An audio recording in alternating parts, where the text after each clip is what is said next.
तुरंत नजदीकी स्वास्थ्य केंद्र जाएं या हेल्पलाइन नंबर 911123978046 पर संपर्क करें।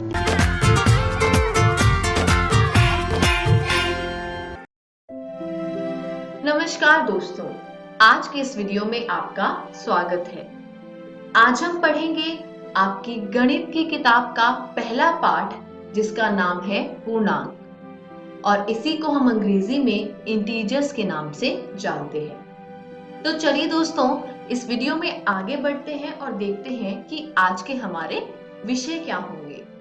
आज का पहला विषय होगा भूमिका, फिर पुनरावलोकन और अंत का विषय होगा पूर्णांकों का योग। तो चलिए शुरू करते हैं भूमिका के साथ। अब पाठ का नाम है पूर्णांक, तो सबसे पहले हम इसका अर्थ ही जान लेते हैं। पूर्णांक क्या है? कभी सोचा है? पूर्णांक एक प्रकार की संख्या होती है। इसी के लिए हम आगे बढ़ेंगे और सबसे पहले जानेंगे विभिन्न संख्याओं के प्रकार। तो संख्याओं के प्रकार में यदि मैं बात करूं, सबसे पहली संख्या जो मेरे दिमाग में आई वो आती है प्राकृत संख्या। अब प्राकृत संख्या होती क्या है? प्राकृत संख्या होती है 1, 2, 3, 4 और ऐसे ही आगे जितनी संख्या आप गिन पाए उन सभी को हम प्राकृत संख्या कहते हैं। और यदि इसी प्राकृत संख्या के आगे मैं शून्य लगा दूं तो इन संख्याओं का जो संग्रह अब बना वह पूर्ण संख्या कहलाएगा।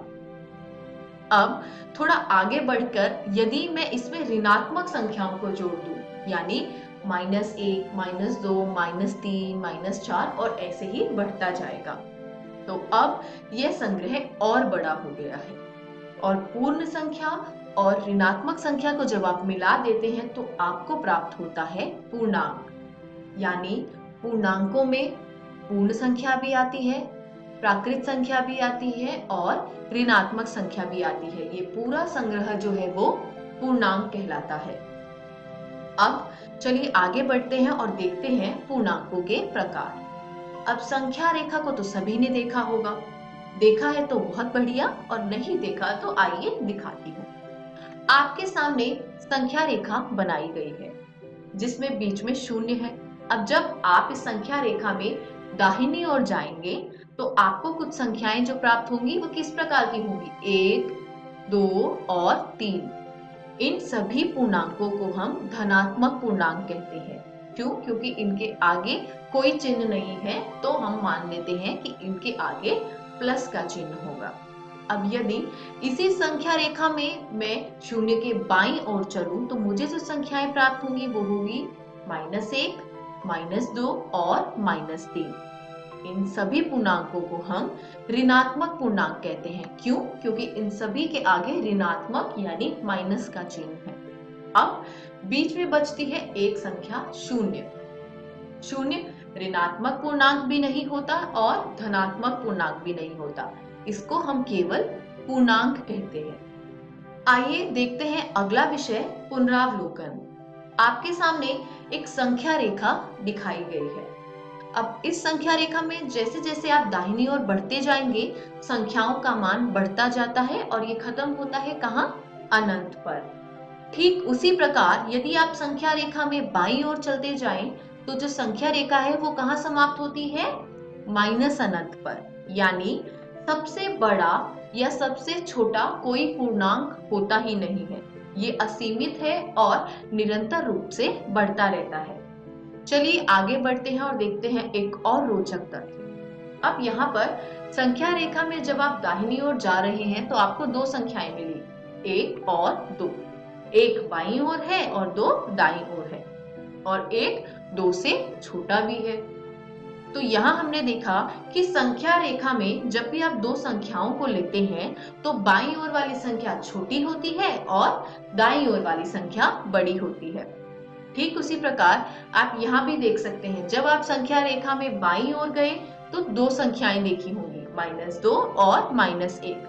बाईं ओर संख्या थी -2 और दाईं ओर थी -1, यानी -2 जो है वो छोटा है, आप सभी जानते हैं। तो यह तथ्य जो है वो प्रमाणित होता है कि संख्या रेखा पर स्थित कोई पूर्णांक अपने बाईं ओर की सभी पूर्णांकों से बड़ा होता है। आगे बढ़ते हैं, देखते हैं एक और रोचक तथ्य कि जब आप दो संख्याओं की बात करते हैं और वो संख्याएं जो होती हैं उनके बीच में कोई भी दूसरा पूर्णांक नहीं पाया जाएगा। जैसे कि हमने यहाँ पे क्रमिक पूर्णांकों की बात की थी 2 और 3, तो इनके बीच में कोई भी पूर्णांक नहीं होगा। परिमेय संख्या होना तो संभव है, उसके बारे में हम आगे पढ़ेंगे। चलिए बढ़ते हैं अगले विषय की ओर और देखते हैं पूर्णांकों का योग। पूर्णांकों के योग में सबसे पहले हम देखेंगे दो धनात्मक पूर्णांकों का योग, फिर हम जानेंगे दो ऋणात्मक पूर्णांकों का योग और सबसे आखिर में हम देखेंगे कि एक धनात्मक संख्या और एक ऋणात्मक संख्या, ऐसे दो पूर्णांकों का योग। तो चलिए आगे बढ़ते हैं और देखते हैं सबसे पहले दो धनात्मक पूर्णांकों का योग। यहाँ संख्याएं दे रखी हैं 4 जमा 5, तो 4 के आगे भी कोई चिन्ह नहीं है और 5 के आगे भी कोई चिन्ह नहीं है, तो हम मान लेते हैं कि इन दोनों के ही आगे प्लस का चिन्ह है, यानी दोनों पूर्णांक जो है वो धनात्मक है। तो ऐसी स्थिति में आपको जो उत्तर प्राप्त होगा या परिणाम में जो पूर्णांक प्राप्त होगा वो भी धनात्मक पूर्णांक होता है। ठीक उसी प्रकार आपके सामने और दो पूर्णांक दिए गए हैं 56 जमा 73, दोनों में ही आगे कोई चिन्ह नहीं है, यानी ये भी दोनों धनात्मक पूर्णांक हैं और इनका योग करने पर भी हमको धनात्मक पूर्णांक मिलता है 129, यानी दो धनात्मक पूर्णांकों का योग धनात्मक होता है। चलिए आगे बढ़ते हैं और देखते हैं अगला विषय, दो ऋणात्मक पूर्णांकों का योग।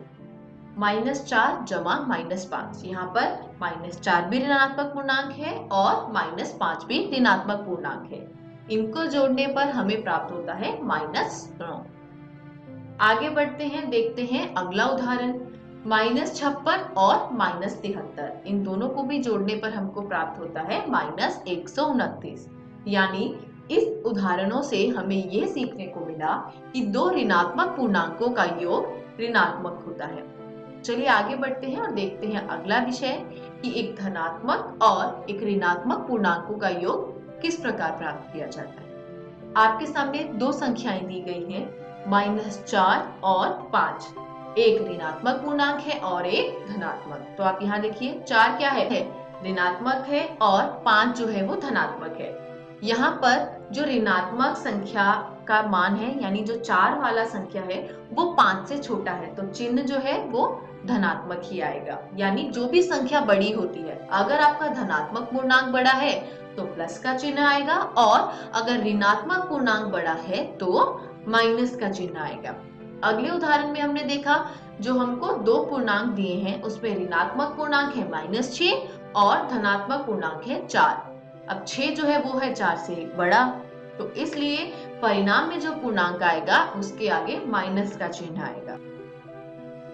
तो चलिए आगे बढ़ते हैं और देखते हैं अगला विषय, योज्य प्रतिलोम।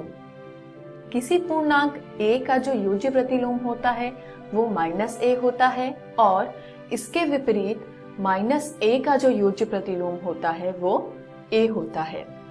इसी के साथ हमारी ये वीडियो यहीं समाप्त होती है। चलिए संक्षेप में देखते हैं आज हमने क्या सीखा। भूमिका, पुनरावलोकन और पूर्णांकों का योग। अगली वीडियो में हम जानेंगे पूर्णांकों के व्यवकलन के बारे में और पूर्णांकों के योग के गुण के बारे में। तब तक के लिए मैं आपसे विदा लेती हूँ।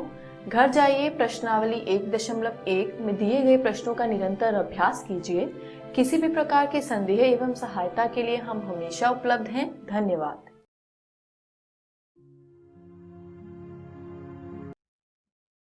+4 +5 का मान ज्ञात कीजिए। a -9, b 1, c -1 या d 9। चलिए देखते हैं इसका सही उत्तर क्या होगा। सही उत्तर है ऑप्शन बी 9। 56 + 73 का मान ज्ञात कीजिए। a 129, b -129, c -13 या d 13। चलिए देखते हैं इसका सही उत्तर क्या होगा। सही उत्तर है ऑप्शन ए 129। -6 प्लस -7 का मान ज्ञात कीजिए। A -1, B 13, C -13 या D 1। चलिए देखते हैं इसका सही उत्तर क्या होगा। सही उत्तर है ऑप्शन सी -13। -4 प्लस 3 का मान ज्ञात कीजिए। A 1, B -1, C -2 या D -7। चलिए देखते हैं इसका सही उत्तर क्या होगा। सही उत्तर है ऑप्शन बी -1। -56 प्लस 73 का मान ज्ञात कीजिए। A 20, B 13, C -20 या D 17। चलिए देखते हैं इसका सही उत्तर क्या होगा। सही उत्तर है ऑप्शन डी 17। एक सर्किट हाउस।